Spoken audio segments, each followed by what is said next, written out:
How's it going? Going good. How does it go when we talk over each other? That's what I want to know. Oh, when we talk over each other, it's Yeah. for sure gonna like cut. It's gonna Will pick one of us. It doesn't record on separate like. It doesn't audio. record No. separate tracks? No. These are very cheap microphones. You know what we call this? What? Lower middle class.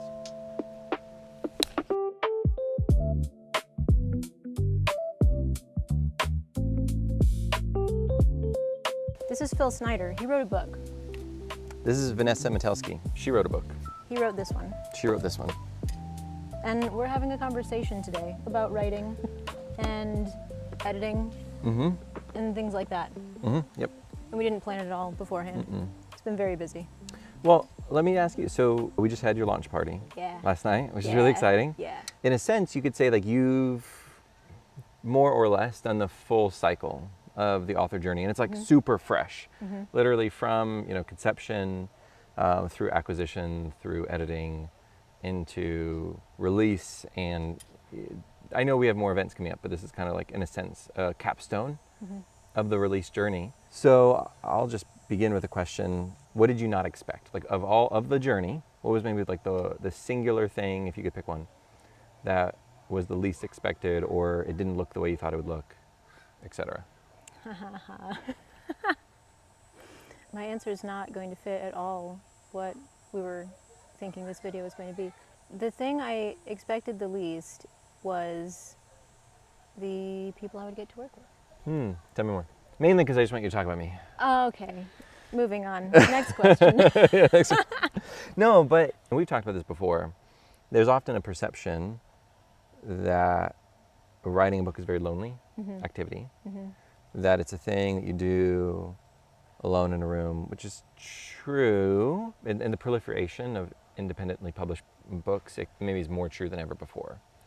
But honestly, I think the way that traditionally books are published, but also I think the way that we've decided to approach both of these books is incredibly communal. Did you make a comment the other day that you start reading the acknowledgement pages now? Or like it's Oh no, clicked? I love reading the acknowledgements. I never read them before. I wrote a book.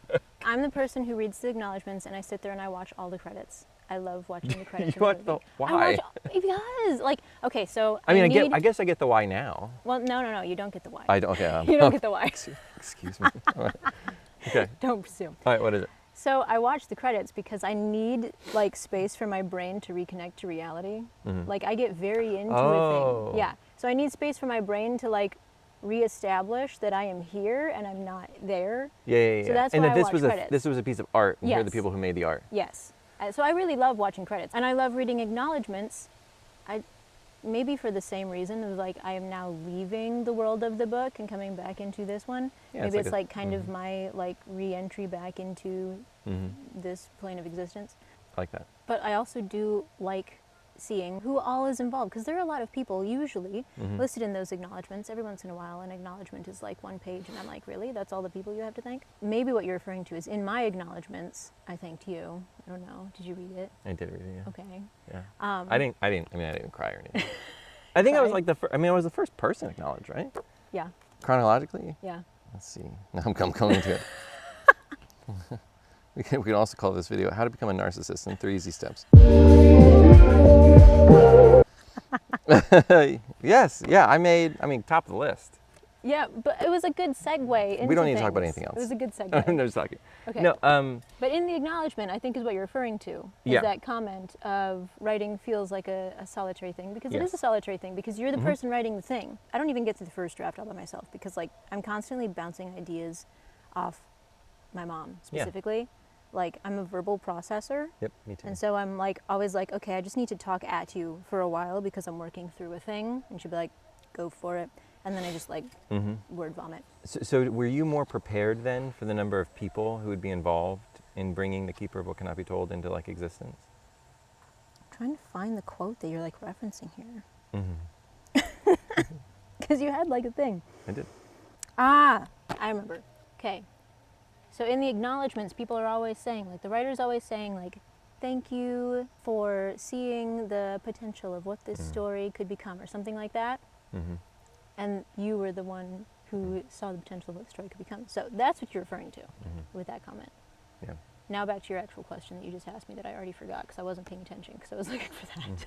Well, I mean, we could segue really quick. Okay. one of the things we talked about is how few people really understand the process Yeah. of the creation of a book. Yeah. Step one of a book is writing the book. There's an argument to be made. It's the most difficult step, but I think it depends on the person. But it's a difficult step, and it's a lonely step. Yes. You can have the friends that you talk to, critique partners, and all this, but at the end of the day, it's You're the one who has to sit your butt in the chair and write the thing. and alone. Yeah. So when you do that, and you have gone through the process of getting to a manuscript that you feel is competent, if you choose to go through a publishing house, Mm-hmm. you have to get people to look at the manuscript and to see something in it. Mm-hmm. And that's called acquisitions. And so generally people get an agent first. An agent acquires a text. But with smaller publishers like ours, the publisher may acquire the text directly. And then after that's my favorite part of editing, arguably your least favorite part of editing. No, no, no. No, it wasn't? What is the next phase of editing? So you have the developmental edits. The developmental edit. Yeah.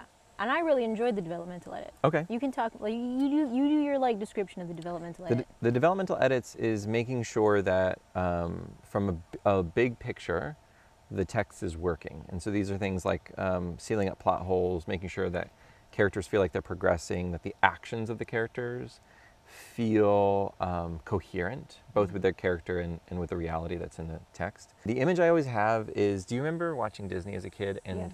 remember, like, you'd have commercials, but in between shows, they essentially do commercials for their own stuff, like the Tarzan movie was going to come out, so they would do little behind-the-scene clips of the movie. Mm-hmm. And I have all these memories of all these animated movies and them having these little sketches that they put in these little, like, clips, and that kind of hung on these strings in the wall. And it was probably just backdrops for the little behind the scenes. But even then, as a kid, I intuited that before they animated fully a scene, they wanted to make sure the general story worked, that they were storyboarding. Developmental edit is a storyboard, Mm-hmm. really, for a fiction book. I looked at it like a puzzle. Like, I was tearing the book apart, Mm-hmm. and I was rearranging my pieces, and I was putting them all back together, and I really liked that part. Oh, good. I did. Like, I Good. really, really enjoyed that part because I really like puzzles. Yeah. Yeah. And so I liked all these little problems that I had to solve, and some of them were not little at all, actually. Were you ever embarrassed? Like when I did the developmental edits for The Keeper, What Cannot Be Told, which cannot be talked about enough. It's such an excellent book. And so, there'd be things that, like, I would identify and bring up. And I'm sure some of them felt like, how did I miss that? Actually, most of them were like, is that a problem? And then I was like, maybe, but I don't know. Nobody's told me it's a problem. Were you not convinced when I was convinced when you were like, okay, this is a problem. Oh, so these are things that you already yeah, kind they of were things that, like, I was already yeah. like, I think that's a problem. There were Mhm. some things that were, like, new because you came at it with a parent perspective. And I don't Yes, have a yeah. parent perspective. Mhm. And so there were some things that, like, I would not have gotten on Mhm. my own because I'm not a parent. But as a parent, you were like, this Yeah. bit, you need to fix that. Yeah. And I was and like, you didn't kill off your "No." parents. No, So you I actually didn't. had I- you actually had to reconcile I some had a things. very big problem with Yeah. the parents. Yeah. Parents were- You had parents you didn't kill and parents who are not, like, abusive or Yeah, they're like very absentee. involved. Yeah, they're good parents. So I really there were a problem. It was a really big problem to have these really good parents. Yeah. It's a problem. Parents Yeah. are such a problem. My It's goodness. so annoying. Okay, so we have developmental editing, Yep. which I like the way you talked about. I think the puzzle analogy I agree with quite a bit.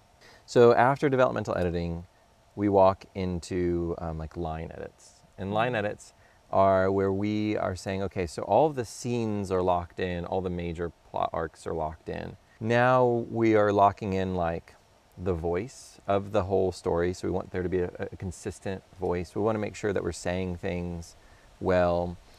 I hope it's not embarrassing to share. No, if it's embarrassing, we'll just cut it. Well, I'll share one from each of our books then. Okay. All right. So in The Keeper, everybody smiled all the time. Oh, yeah. It was a description that, Mhm. and this is, every writer has this. So every writer has, because I'll say it this way. Every writer who finishes a book has this. Because to finish a book, you have to have some level of non-perfectionism. Uh-huh. And that means that you have to default to some things to just keep going. Mhm. And so for you, it was, You have, like, a mosquito or something on your face. You got it. one of the things for you was people are just smiling all the time, right? I just like smiling, Phil. You just like smiling. I do. But we can only read that word so many times. For me, it was the word massive. I think I used the word massive over 300 times. What? Everything was massive. I don't know. That's so many times. So many times. So line edit, actually one of my favorite parts of line editing is I Control F and search documents for words that I start subconsciously picking up are being repeated. And it was so funny how many. How massive the list is? Yeah. You know, your book was 80,000 words-ish. Yeah, and then mine was 120 something. And that's just a lot of words. And so it's easy to have one word that gets repeated 100, 200, 300 times.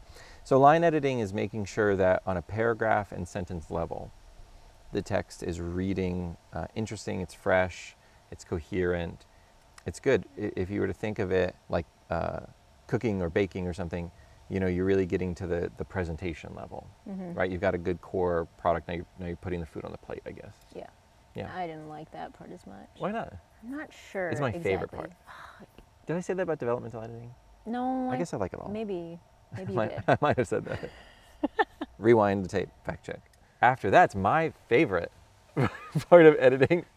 So there were moments where you would leave comments that were like, I'm confused. And that was the full comment. And I'd be like, what's confusing? And it wasn't until I was like well into the thing that I realized like I was struggling so much because I had to, in order to do the thing, read it like I was you. So I had to like crawl inside your brain. So my little metaphor for it was we were going to a movie and I was given special glasses that let me see the extended director's cut, and I had special headphones that let me hear the director's commentary. And I'd also watched every single bonus feature beforehand. Yes. And you were just going into the movie that was released into theaters. Yes. And so then we're sitting there next to each other and you're constantly like, this doesn't make any sense. Yes. We just jumped from here to here. What's going on? Yep. And then I would have to like be like, oh, I need to pause and like figure out what he's seeing that's different than what I'm seeing because I have way more information than he does. And so there was a lot of that in that. And that took a really long time for me to understand that that's what I was doing in that process. Most writers struggle with that because part of the editing, like the editing brain an author has to put on, is always asking the question, what is the reader experiencing? And that means you have to be able to, and this is why we need community, because you actually can't do that fully. Yes. So there has to be a level of trusting other people, that when someone says this, I just don't like it, or like it can be tough because you have to find the right people whose opinions you can really trust. But when you find them, you have to trust them. Should I use this as a moment to tick up is it bright enough, you think? I think it's bright enough. Cool. I think it's bright enough. Yeah, I think it's bright enough. Yeah. We're good. We're good. Fix it in post. Famous last words in line editing. Eventually I got to a point where I would start finagling sentences and I'd be like, let me rearrange it this way. That's not quite right. Let me rearrange it this way. I don't know. Let me rearrange it this way. Half an hour later, I'd be like, is this any better than it was before? Yeah, this is normal. And I didn't know that that was normal. So like there was like a chunk of time where I would be editing and I was like, am I just bad at this? Am I just bad at it? Genuinely, I was like, am I just bad at this? Editing is experimenting. And so in experimenting, you're constantly doing a new thing, and then you're checking, did this work? And I think a lot of people think that editing is just cleaning, like going in with a broom and just sweeping away the crap, you know? And editing's not like that. Editing is experimenting. And so you're saying like, you know, does this scene work here? Does this line work this way? Does this description work? If I cut and I make just a shorter sentence that actually has less, is that more powerful? And the idea that I think some new, writers might have is that in editing, first off, I think a lot of people are under the assumption that you can get to the point where you're writing. Sometimes I hear the term clean, like I write clean, which means I write with the need for very little editing. I usually just think that means that somebody's missing out on a potential to grow. Maybe that's true, but that also just means that your writing's going to stay here. Because editing is growth. Yeah. Editing is experimenting. How do you get better at anything, you have to have a certain level of time in that craft in which you try something new and it doesn't go well. And editing is the time to do that for a writer. And I definitely did do that. You did that.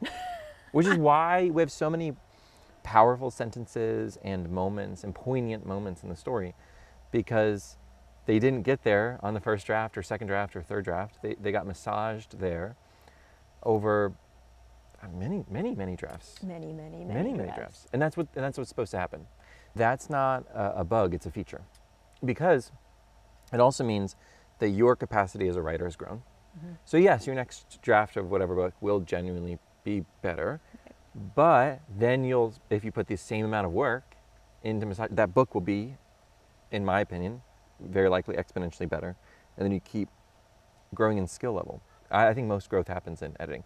Brandon Sanderson talked about this one time. He talked about the fact that he had written I'm going to make this up, somebody fact check me, something like 17 books. And he was never getting picked up. And he was like, he ended up realizing that he wrote the books, but he never edited any of them. And it wasn't until he wrote a book and then spent time editing that book that he actually got picked up. And it's not that was a waste that he wrote all these books, but I do think most people are served by writing a book, editing it through a few drafts, and we need to finish talking about the editing process. Okay, yeah. So after line editing, we then move to copy, which is what most people think about when they think about editing. This is making sure it's grammatically correct. And in a sense, the editing is done, but you also have one last step of the production process. Some people put it in editing, some people don't, whatever, which is proof. And proof is a bit of a catch-all. It's a group of people who have not touched the text yet. They read it with fresh eyes. They might catch things developmentally. They might catch things that just sound weird. Or they might catch things that are grammatically correct, but are technically wrong inside the story. So I have 3 POV characters in my book. And I was so wise. I have a male POV character and 2 female POV characters. And both female POV characters have names that start with the letter L, because that's forethought. Anyways, so there were a number of times where we didn't catch something in copy because these names were spelled correctly, but in a particular chapter I was using the wrong L name. Ooh. So we have Leonie and Layla, and I had a chapter that was for Leonie, and I was using the name Layla 3 or 4 times. So, but that's where proof comes in. Yeah. Proof catches those things. And then once you have done all that, the book is hopefully ready for market. And then you cry a little bit. Yeah. And okay, we were just talking about this. We contracted your book in September of 2025, and it released July 31st, 2026. And we're really all proud of that. But we kind of felt like that was a little rushed. Yeah. The editing process takes time. Yeah. A year is probably a good guesstimate for how long it takes to edit an 80,000 word book, let alone 120, 150. Yeah. It's wild. Yeah. Would you do it again? Do what again? Writing a book again? Yeah, and the whole thing, the whole bit. Yeah. Yeah? Yeah. She's going to do it again.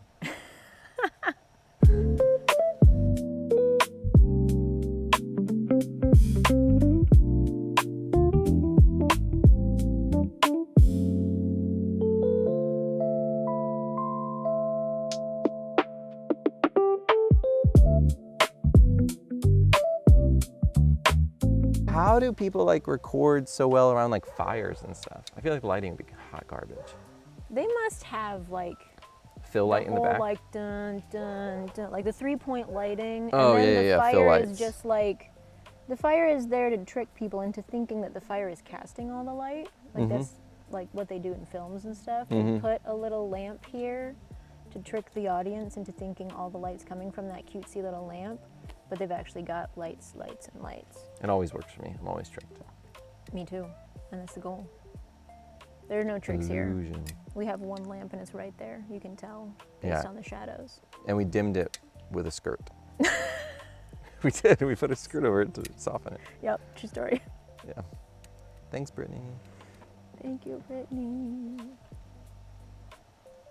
We did it. We did the thing. We did the thing. We did the thing.